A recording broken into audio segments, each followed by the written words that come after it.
नमस्कार बच्चों, मैं अमरनाथ झा आपके समक्ष कक्षा 9 का गणित का वर्कशीट संख्या 23 लेकर के उपस्थित हुई है। दिनांक 1 सितंबर 2021 के लिए। हेलो बच्चों, आज हम कार्तीय पद्धति के बारे में चर्चा करेंगे। ये एक चित्र दिया गया है, उस पे आपसे सवाल किया गया है। यदि आपको संलग्न कक्षा में रमेश को ढूंढना हो तो आपके सामने तीन परिस्थितियां हो। पहले ये, यदि आप रमेश को जानते हैं तो उसे आसानी से पहचान लेंगे। दूसरी स्थिति ये होगी, यदि आप रमेश को नहीं पहचानते तो आप उसे कैसे ढूंढेंगे। इस स्थिति में आपको किसी से पूछना पड़ेगा। यदि आपको यह बताया जाए कि रमेश दूसरी पंक्ति यानी क्षैतिज रेखा है यहाँ पे, तथा तीसरे स्तंभ को प्रतिच्छेद कर, स्तंभ यानी ऊर्ध्वाधर रेखा को प्रतिच्छेद करती है, तो आप उसे आसानी से ढूंढ लेंगे। जैसे ऊर्ध्वाधर ये है तो इसमें 3 और इसमें 2, तो जहां पे ये दो लाइन ये दोनों से टकराएगा वो उसका पोजीशन हो गया। अतः आप किसी बिंदु को की स्थिति को जानने के लिए दो दिशाओं यानी निर्देशांकों की आवश्यकता पड़ती है। आइए उसके बारे में और विस्तार से जानें। ये चैप्टर नंबर 3 है, जिसको आसानी से आप करके और पूरे के पूरे नंबर ला सकते हैं। तो एक बार कार्तीय तल को अच्छी तरह देखें। आइए इसके बारे में और क्या बात की गई है। कार्तीय पद्धति, इस पद्धति को के द्वारा किसी बिंदु की स्थिति को एक तल में दर्शाया जाता है। इस पद्धति की खोज रने डकार्ट नाम की फ्रांसीसी गणितज्ञ, भौतिकी विज्ञानी, शारीरिक विज्ञानी तथा दार्शनिक, ये सारे थे। फ्रांसीसी गणितज्ञ भी थे, भौतिकी विज्ञानी भी थे, शारीरिक विज्ञानी भी थे और दार्शनिक भी थे। उनके द्वारा ये किया गया, जिसके कारण इसका नाम कार्तीय पद्धति पड़ा। इन्हीं के नाम के कारण कार्तीय पद्धति पड़ा। इन्होंने बीज गणित और रेखा गणित को एक साथ मिला करके नई पद्धति का निर्माण किया। इसमें बीज गणित और रेखा गणित दोनों को जोड़ करके एक नई गणित की भाषा को, नई पद्धति को इजाद किया, जिसको हम निर्देशांक ज्यामिति कहते हैं। इस पद्धति में इन्होंने बिंदु को दो परस्पर लंबवत प्रतिच्छेदित करने वाली रेखाओं के संदर्भ में दर्शाया जाता है। देखिए बच्चों, आपको पता है जो कि ये जो टॉपिक है ये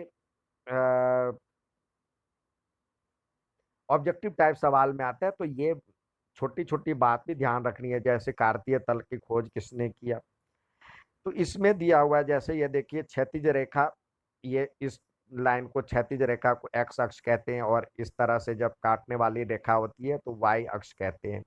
किसी तल को चार भागों में बांट देते हैं, तो ये इधर एक्स डैश हो जाता है, ये एक्स हो जाता है, ये ऊपर वाई और वाई डैश हो जाता है। और दोनों जहाँ पे मिलता है उसको हम मूल बिंदु कहते हैं, और एक्स अक्ष की भुजा को ये भुज कहते हैं, इसमें ये भुज, और वाई अक्ष को कोटि कहते हैं। ठीक है, अब आइए आगे देखें। अब ये देखिए, एक तल को चार भागों में बांट दिया गया है। यहाँ पे इसको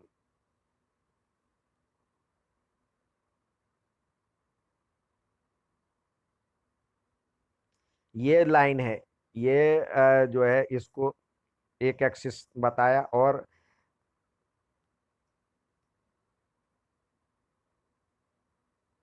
ये जो है ये हो गया आपका एक्स एक्सिस, और ये हो गया वाई एक्सिस। तो चार हिस्सों में बांटा। इधर आपको पता है जो कि प्लस होता है, ये प्लस वन वन, प्लस में होता है plus one plus two plus three, और इधर होता है माइनस में यहाँ पे लिखा -4 -3 -2 -1, ये इधर 1 2 3 4, ये प्लस में, ये माइनस में 1 2 3 4 माइनस में होता है इधर। यानी और यहाँ पे जो दोनों मिलता है उसको मूल बिंदु ओरिजिन कहते हैं। यानी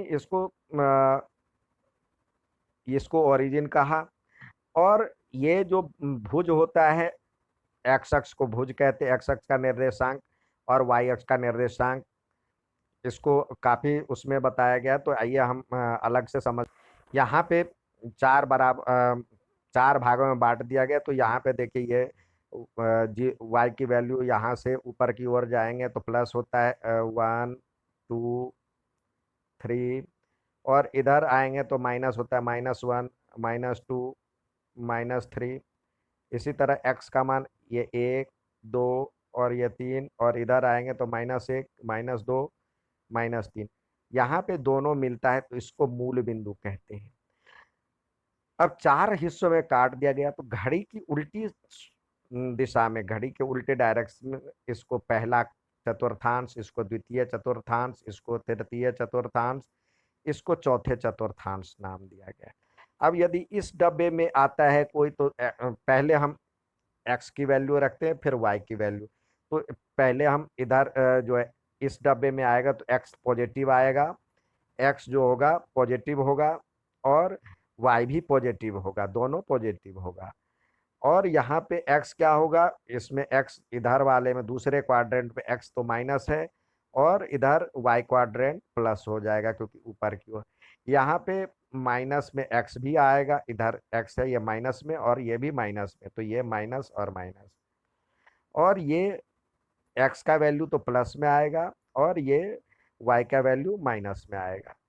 तो ये देख करके ही पहचान सकते किस चतुर्थांश में है। ठीक है, अब आइए जो दिया गया है उसकी तरफ चले, देखें क्या है। तो ये चार चतुर्थांश दिया गया है, एक्स अक्ष और वाई अक्ष। एक्स अक्ष को हम भुज कहते हैं, ये एक्स का निर्देशांक को भुज और वाई के निर्देशांक को कोटि कहते हैं, जहाँ पे एक्स और वाई कोई वास्तविक संख्या है।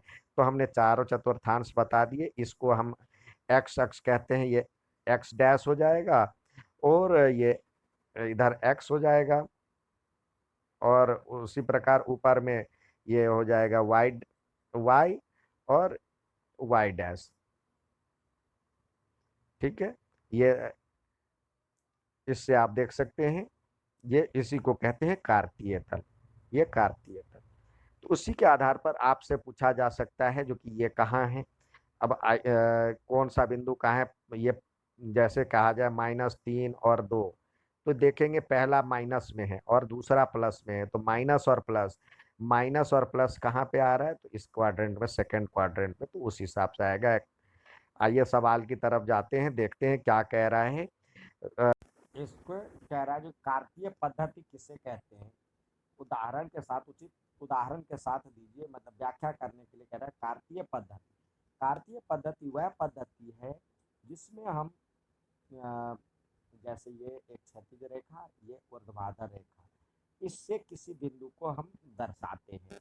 यानी इस दो दो जो एक क्षैतिज रेखा और एक ऊर्ध्वाधर रेखा के बीच हम किसी चीज को बांटते हैं, वहां पे उस हिसाब से हम इसको कहते हैं कार्तीय पद्धति। यहाँ पे लिखा हुआ है कार्तीय पद्धति के बारे में, इस पद्धति में एक बिंदु को दो परस्पर लंबवत प्रक्षेपित करने वाली रेखाओं के संदर्भ में दर्शाया जाता है।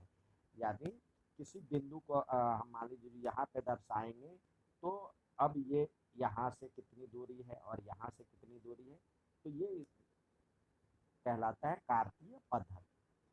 अब कार्तीय तल क्या है, आप देख रहे हैं क्योंकि ये दो अक्ष है।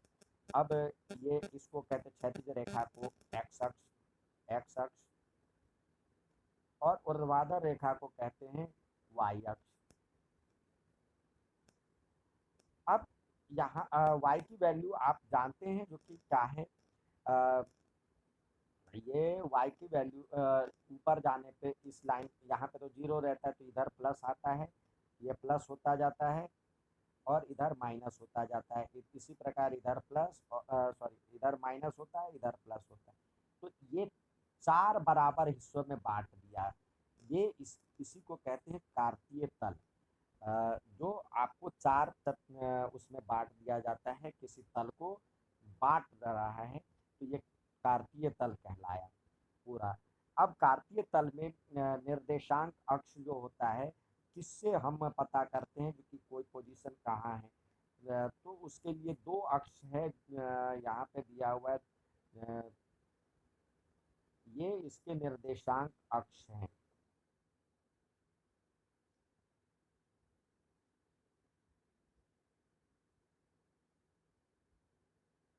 यहाँ पे देखिए ये दिया हुआ, ये एक ये है, और ये दर्शाया निर्देशांक अक्ष, यानी एक्स और वाई अक्ष, यानी ये अक्ष और ये अक्ष, ये दोनों, ये एक्स अक्ष और वाई अक्ष ही निर्देशांक अक्ष कहलाता है। ठीक है। तो तीसरा भी होगा निर्देशांक बिंदु। अब किसी बिंदु में कहीं पे भी कोई बिंदु है, अब जैसे 3 और 4, तो ये एक्स अक्ष से दूरी और ये वाई अक्ष से दूरी, यहाँ पे एक्स और वाई कहलाता है। तो ये निर्देशांक बिंदु होता है किसी का भी। अब चतुर्थांश, अब देखिए इसको कार्तीय तल में जैसे यहाँ पे भी दिखाया गया है, ये निर्देशांक है। जैसे ये किसी बिंदु का दिया हुआ है, ये जैसे -x - y, तो ये किसी बिंदु का निर्देशांक है। 0 0 भी निर्देशांक है।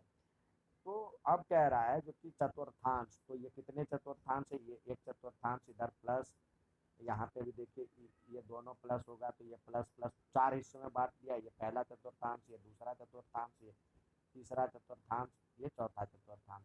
ये किसी तल को, कार्तीय तल को 4 बराबर हिस्सों में बांट दिया। तो ये था पहला सवाल। अब कह रहा दूसरा सवाल कह रहा निम्न बिंदुओं में से किस चतुर्थांश या अक्ष पर स्थित है? तो आइए देखते हैं।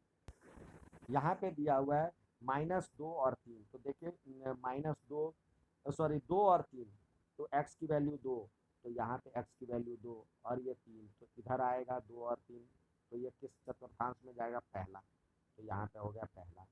-5 और 0, तो -5 तो यहाँ पे है और 0 इसी लाइन पे है, एक्स वाई की वैल्यू, तो ये वाई अक्ष, सॉरी ये एक्स अक्ष, एक्स अक्ष। अब ये 0 और -3, 0 तो एक्स अक्ष की वैल्यू 0 और वाई की वैल्यू -3, तो यानी यहाँ पे है, तो ये वाई अक्ष, वाई अक्ष।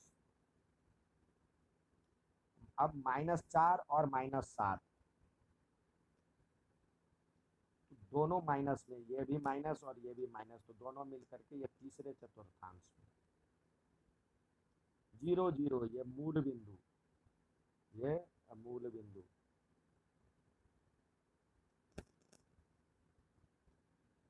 5 और -6, 5 और -6 कहाँ पे जाएगा? तो x की वैल्यू 5, तो ये 5 यहाँ पे आएगा और 6 इधर से -6 इधर आएगा, तो यानी ये तीसरे चौथे चतुर्थांश में। -7 और 6, तो x की वैल्यू माइनस में और y की वैल्यू प्लस में, तो ये दूसरे में आएगा। ये था आज का वर्कशीट। अच्छा लगे तो लाइक और सब्सक्राइब जरूर कीजिए। यदि आपको और भी इसके बारे में देखना है तो इस वीडियो को, यहाँ पे जो लिंक दिए गए उस वीडियो से भी समझ सकते हैं। धन्यवाद।